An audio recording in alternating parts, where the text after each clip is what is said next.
Hi there, I'm Mahoro Seward, the fashion features editor at IG Magazine in London. I'm here in the courtyard at Copenhagen Fashion Week's headquarters. I'm joined by the wonderful Frida Bard, who's the creative director of the Stockholm-based label Hope. I'm sure you just saw the wonderful video premiere for the SS22 collection. So first of all, congratulations. Thank you very much. Of course. I guess it'd be great to start by just discussing, what was the sort of conceptual or emotional starting point for this collection? Back in the beginning of January, when we started working with this collection, I had the same kind of expectations and hopes for the new year as I always have. But this year I was also kind of hungering for travels and experiences, all these things that's been missing from our lives during the last year. Absolutely. So pretty soon in the process, we found ourselves lost in some kind of intellectual escapism, creating various trips and fantasy meetings. And so I would say that the Spring Summer 22 collection is dealing with those places. And so how would you say the sort of creative process then unraveled from there? How did that translate to, silhouettes, shapes, your fabric choices, and all of those sorts of things?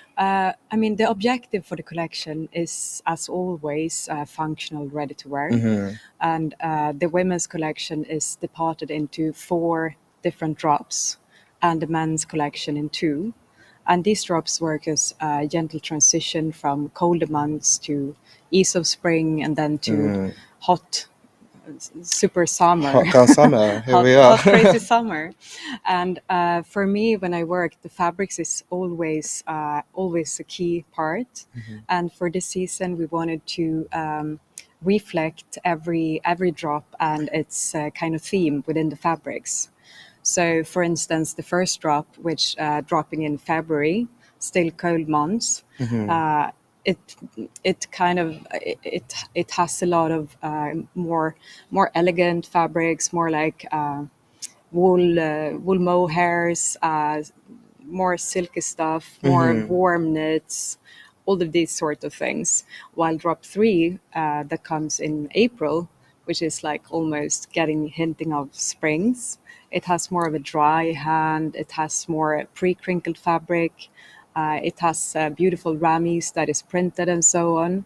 And then last drop coming in May for the high summer. It's more like a celebration of freedom and being off and all of that. and comes with a lot of tie-dyes and paper cottons and pinstripe linens and so on. Feels quite celebratory in a sense, I guess. But so you mentioned women's wear, or kind of a women's wear portion of the collection. But I know that Hope is a brand that's always kind of said that style comes before gender. Yes. In its work. I mean, could you perhaps tell us a bit more about how that sort of plays out here in this collection specifically? For this collection, we drew some inspiration from the film 2046, a Hong Kong drama movie, Wong Kar-wai. And it's about this mysterious train, and it leaves for the place 2046. And everybody who gets on that train has the intention of recapture the lost memories.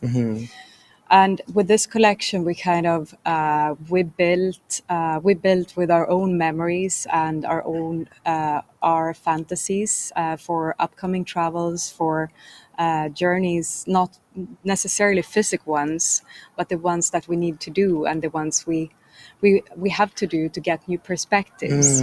So I would say that as much as I think that clothes is something where we tell stories, and for me, it's always important to push the perspectives, and we're doing that with telling all these new things, getting to new places, getting to new thoughts and new solutions, to challenge ourselves and to get rid of old conventions. It could be gender conventions, but any conventions within fashion. Totally. I mean, speaking of the idea of conventions or new starts, I know that now is quite a sort of significant moment in the history of Hope and the brand. Was it last week it was announced that the company is filing for bankruptcy, if I'm not mistaken, and that you're currently looking for a new owner for the brand. And while that is certainly the closure of certain doors, it marks the beginning of a new era, I guess, Yeah. for the brand. Yeah.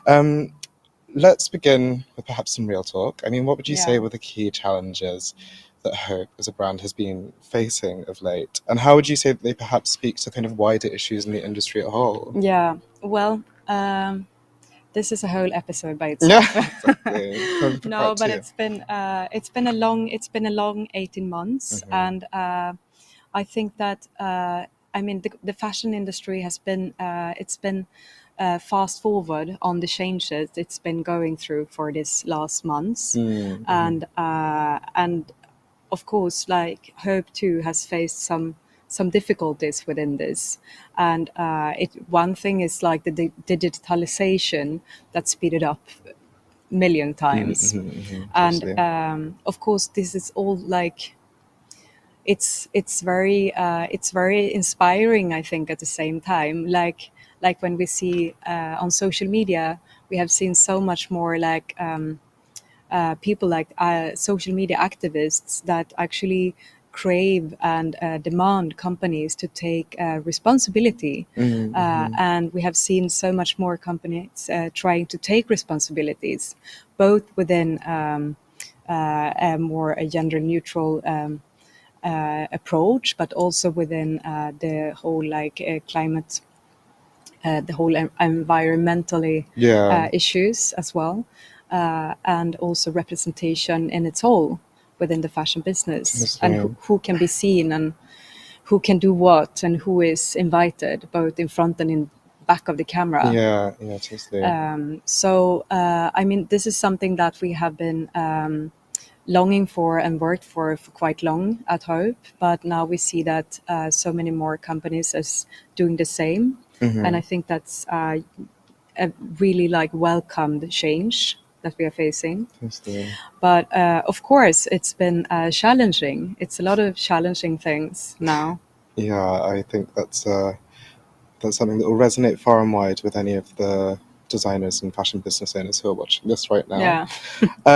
But to kind of rehash what I just said, like with every door that closes, another opens. And I guess this new chapter offers the chance for Hope to build itself anew and sort of re-establish its values and what it stands for. Yeah. I mean, what would you say are the key changes that we can perhaps just expect to see from the label, and the kind of core values that you want to carry forward with this new era for the brand? Yeah, well, Hope will always continue to create contemporary, long-lasting fashion, and our aim is to inspire and emphasize individual style, meaning that everybody see themselves as they want and everybody dress as they want. So key for us is to furthermore try to make our community explore a full assortment even more, not just like one department like the men's department or the women's department, but to take advantage of the whole complete range, as we do when we work with a collection. And I also hope that department stores, for instance, not only physical but also digital ones, will come forward and work in the same direction with that, to mix a little bit more than they're doing, because now it's very like divided into men's fashion and women's fashion. But at the same time, we will see a more digitalized Hope, and also a Hope that is more adjusted to meet the demands of the customer within sustainability, for example. Totally.